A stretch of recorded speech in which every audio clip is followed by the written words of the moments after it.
참 아버님의 학창시절과 신앙. 참 아버님의 학창시절. 나는 어릴 때 참 아버님과 나이 차이가 크게 나서 가까이 하기가 쉽지 않았고 자주 어울리기도 어려웠다. 참 아버님은 처음에 서당에서 한문 공부를 하시다 원봉 학원을 거쳐 외가에서 가까운 오산 보통학교에 들어가 1년간 다니셨다. 머리가 뛰어나 한두 학년을 월반하셨다. 근데 뛰었다면 처음에는 용수 대형님과 함께 오산학교에 다니셨는데 4학년 때 오산학교를 그만두시고 정주읍에 있는 정주공립보통학교로 옮기셨다. 그리고 졸업하신 뒤로 서울에서 공부하시고 이어서 일본으로 유학을 가셨다. 그러다 보니 학교 동창들도 가까운 사람은 알지만 그 외에는 잘 모른다. 당신은 교육기관도 많지 않고 어린 나이에 20리가 넘는 거리를 통학하기 어려워서 쉽사리 취학하지 못했다. 걷거나 자전거를 타고 다닐 만한 때가 돼야 해서 만학하신 편이었다. 교통이 불편해서 늦은 나이에 공부를 하게 되었다. 이런 뜻입니다. 대형님도 외가에서 가까운 오산학교에 다니며 공부하고 졸업하셨다. 김정란 권사는 대형님과 1살 차이로 함께 지냈는데 대형님이 키도 크고 잘생긴 데다 굉장히 똑똑했다고 회고했다. 이창렬 사장이 알아본 바로는 당시 정주에는 이씨, 김씨, 문씨, 홍씨, 조씨 등 8대 명문이 있었다. 오산학교가 있는 오산리에도 문씨들이 살았고 문씨 선산도 거기에 있었다. 그때 문씨 집안 밤나무 밭을 오산학교에 기증해서 교정을 만들었다고 한다. 이 사장의 육촌 이모가 그 집안으로 출가했는데 그 집 아들 문희도 씨가 참 아버님과 오산학교를 함께 다녔다. 그 집안에서 땅을 기증하고 우리 집안에서도 윤국 할아버지가 나서서 자금을 기부해 학교를 세우는데 이바지했다. 이게 땅도 문씨집에서 기부를 하고 또 학교 짓는 기금도 윤국 할아버지가 돈을 대시고 이렇게 해서 오산학교가 지어졌습니다. 참 아버님이 고향 시절에 다니신 교회는 덕흥 장로교회였다. 참 아버님은 주로 샌말 잔등이라는 집 뒷산에 자주 올라가서 기도하셨다. 땅이 벗겨져서 말 잔등처럼 모래가 하얗다고 해서 샌말 잔등이라고 했다. 그 산은 묘두산 줄기이고 그게 이어져 내려와서 우리 동네가 생긴 것이다. 그곳이 지금은 벌구숭이가 됐지만 옛날에는 일본 사람들이 나무를 많이 심어서 울창했다. 높지는 않고 집 뒤로 편편하게 뻗어 있었는데 워낙 깨끗한 지대라서 사람이 앉기도 좋았다. 참 아버님이 16살 때 천명을 받으셨다는 사실은 당시에는 누구도 알지 못했다. 참 아버님께서 묘도산에서 기도하실 때 1935년 4월 17일 예수님도 만나고 하나님도 만나 뵀는데 그 사실을 누구에도 얘기를 안 했어요. 지금에 와서 생각해 보면 세상 친구들과 어울리지 않고 산에서 기도하고 조용하게 지내신 모습이 특별하긴 했다.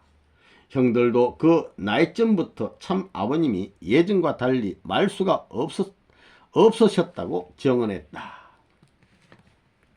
이 사진은 참 아버님께 없어 서울에서 명수대 교회에 출석했던 모습입니다. 그러니까 서울에서 유학생활을 하셨는데 경성 상공 실무학교 전기과 공부를 하셨는데 38년부터 41년 3월 8일까지 제3회 졸업을 했는데 그때의 예수교 명수대 이기가 예배당입니다. 요 앞에 보니까 졸업생들 같아요. 뭐 애기도 있고 어른들 있고 여자분들도 있고 이렇게 있는데 이분은 예배당 뭐 인도자 같이 보이고 여기 계신 분이 참 아버님입니다. 그러니까 명수대 교회에서 졸업생들 송별 기념으로 함께 사진을 찍은 장면 되겠습니다.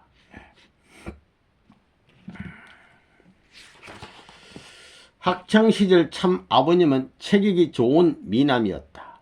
방학 때 고향에 올 때면 대학생 망토 같은 겉에 사각모를 쓰고 오셨다. 망토, 어깨에다 이렇게 걸치는 거 딱 걸치고 사각모자 쓰고 오셨다. 일본 사람들도 대학생이라면 상당히 무서워하던 시절이었다. 한 번은 군청에서 공출하기 위해 뭔가 양고기나 고추나 이런 걸 뺏어가려고 공출하기 위해서 우리 집에 조사로 나왔다. 뭐가 있나 이게 조사를 딱 나왔는데 그때 마침 참 아버님이 방학이라 집에 오셔서 안방에 모자를 걸어 두셨다. 조사관이 그 모자를 보더니 아무 말도 못하고 그냥 나가는 것을 봤다. 아, 이 집에 뭐 대단한 학생이 있는가 싶어서 그냥 도망가 버렸어요. 대개 시골 학생들이 유학 갔다가 방학 때 돌아오면 고향 친구들과 어울려 다녔다. 하지만 참 아버님은 방학 때 오시면 방에서 잘 나오지 않으셨다. 새벽 일찍 산에 갔다 내려오시고 집에 조용히 계셨다. 세상 친구들도 많았지만 어울려 놀지 않았다. 많이 변했어요. 덕흥교회 주일학교 교사로 아이들에게 동화를 들려주시고 어른들과도 이야기를 나누셨다. 교회 가서 주일학생 지도하고 이런 정도. 시골 마당에 멍석을 깔고 동네 사람들이 다 모여서 모깃불을 피워놓고 둘러앉아 얘기하던 기억이 난다. 또 형들과 메기, 뱀장어, 가물치 등을 잔뜩 잡아와서 마당에 놓았던 것도 기억한다. 청모님은 참 아버님과 형들이 잡아온 물고기를 요리도 해주시고 이 집 저 집 나눠주기도 했다. 형들은 참 아버님과 나이 차이가 나지 않아 함께 다녔지만 나는 따라다니지 못했다. 쥐덫을 가지고 새를 잡으러 갈 때나 한 번씩 따라다녔다. 우리 누나는 20km 정도 떨어진 곽산으로 시집갔다. 나는 누나 집에 자주 다녔고 시집간 누나 집에 가끔씩 갔다 왔다 하고 참 아버님도 곽산에 자주 다니셨다. 우리 참 아버님 최승길 여사님하고 성혼하셨는데 처음에 그때 최승길 여사님이 그 친정이 곽산입니다. 누나가 시집가던 날에 눈이 많이 내렸다. 나보다 3살 아래인 조카가 있었는데 그 조카에게 집에 있으라 하고 나는 정주로 갔다. 그런데 조카가 울면서 맨발로 따라 나오는 바람에 내가 화를 냈다. 야 빨리 집에 들어가 이런 식으로 화를 냈는데 아이가 맨발로 따라 나오는데 업고 가지도 않느냐 이러시면서 참 아버님이 그 모습을 보시고는 소리를 치시는데 어찌나 무섭게 호통을 치시는지 조카를 업고 가다가 참 아버님이 보이지 않는 곳에 내려놓았던 적이 있다. 참 아버님은 상당히 엄하셨다. 그렇게 한번 호통을 치시면 정말 무서웠다. 아버님은 어렸어도 이렇게 무슨 면이 있었습니다. 부관 연락선 침몰 사건과 일경의 고문. 참 아버님은 외정 말기에 일제 말기에 일본 도쿄에서 와세다 고등공학교를 졸업하셨다. 일본말 한자로 조숙전 고등공학교가 되겠습니다. 를 졸업하셨다. 일본 시모노세키 하관에서 부산까지 다니는 부관 연락선을 타고 한국에 돌아오신다는 전보를 집으로 보내오셨다. 이제 일본에 유학하셨는데 졸업해서 집으로 온다 이렇게 전보가 먼저 도착을 했습니다. 그런데 돌아오실 때 타기로 하신 부관 연락선이 미군 함정의 의뢰를 맞아 현해탄에서 침몰하고 말았어. 그때 많은 대학생이 죽었다고 한다. 이 사건이 1943년 10월 5일 날 일어났습니다. 한 580명이 사망했다고 합니다. 그 시절에는 사람이 오기 전에 먼저 전보가 온다. 군 소대지로 전보를 치면 우체부가 자전거를 타고 와서 금방 전달해 주는데 일본에서 오는 전보는 빠르게 전달됐다. 국제에서 외국에서 오는 거니까 빨리 또 이게 전보를 전해줬답니다. 그래서 집에서는 전보를 받고 졸업해서 어느 날짜에 배를 타고 나온다는 것을 알고 있었다. 그런데 그날 저녁인가 배가 나오다가 파손했다는 소식이 들려서 모두가 죽었구나 하고 생각했다. 그 배가 파손됐으면 탄 사람 다 죽는 거 아닙니까? 충무님 큰일 났습니다. 용명이가 탄 배가 깔아앉았다. 내 아들이 죽었구나. 충무님은 울며 불며 막 울며 소리치면서 막 정주 읍내까지 20리 떨어졌는데 그 20리길을 맨발로 뛰어가셨어요. 뭐 신발 신을 길을 정신이 나갔어. 아들 죽었다고 생각하고 정주에 가면 소식을 알 수 있을까 싶어 발바닥에 뛰어가다가 신발도 안 신으니까 아카시아 가시가 발바닥에 박혔어요. 아카시아 가시가 박힌 줄도 모르고 뛰신 것이다.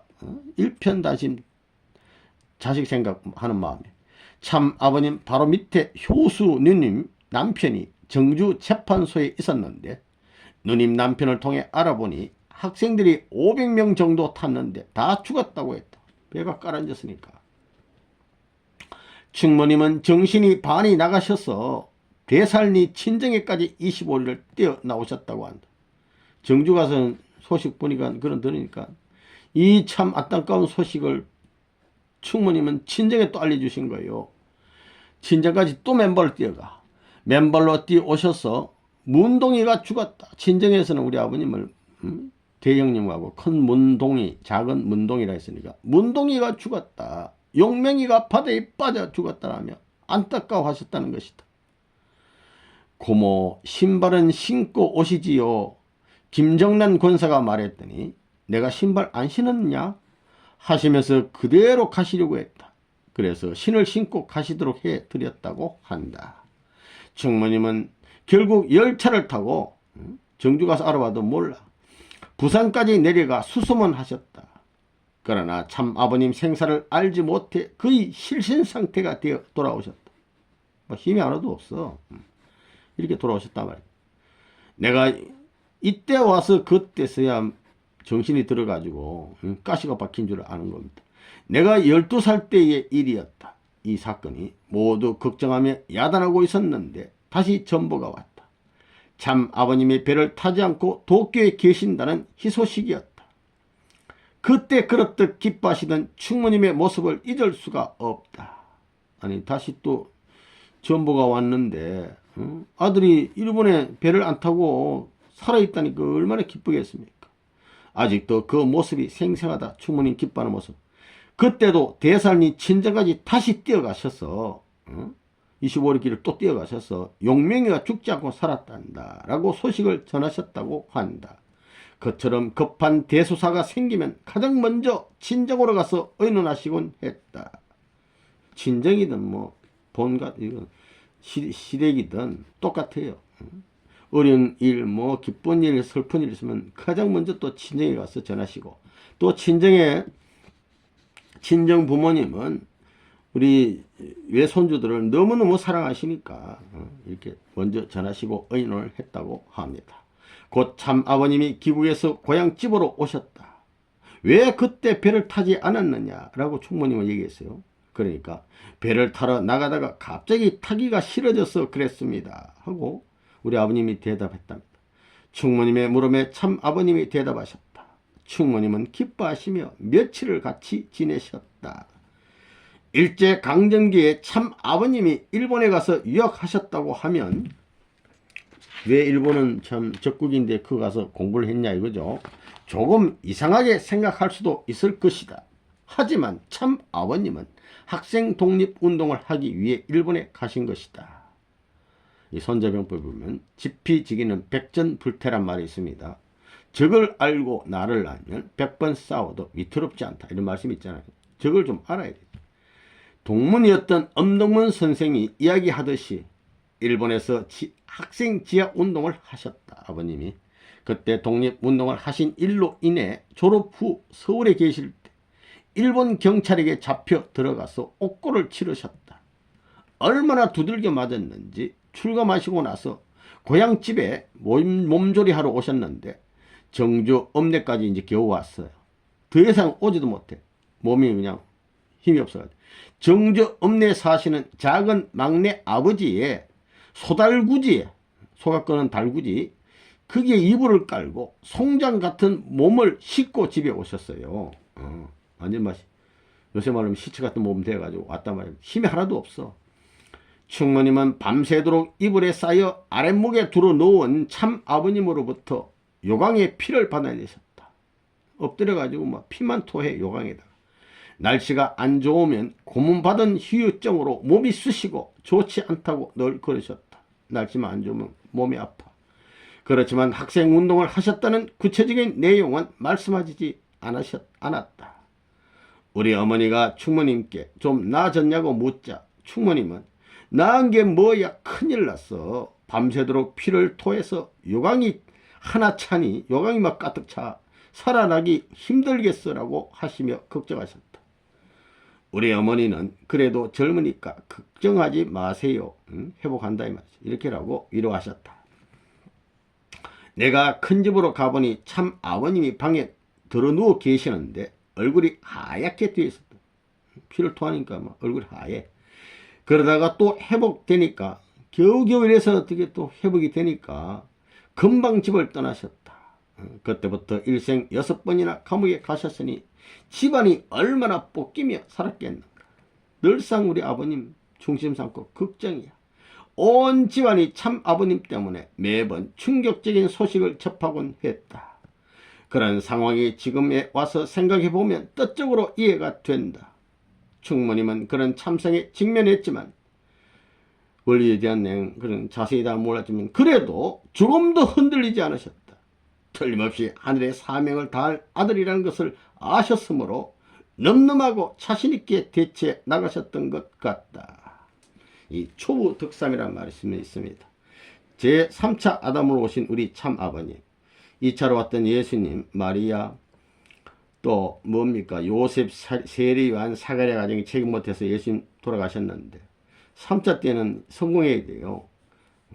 성공할 수 있는 원리적인 조건이 있어. 그렇기 때문에 우리 메시아를 낳는 것으로 끝나지 않고 끝까지 승리할 수 있도록 책임할 수 있는 귀한 충모님 충분히 보내주신 것입니다. 대형님.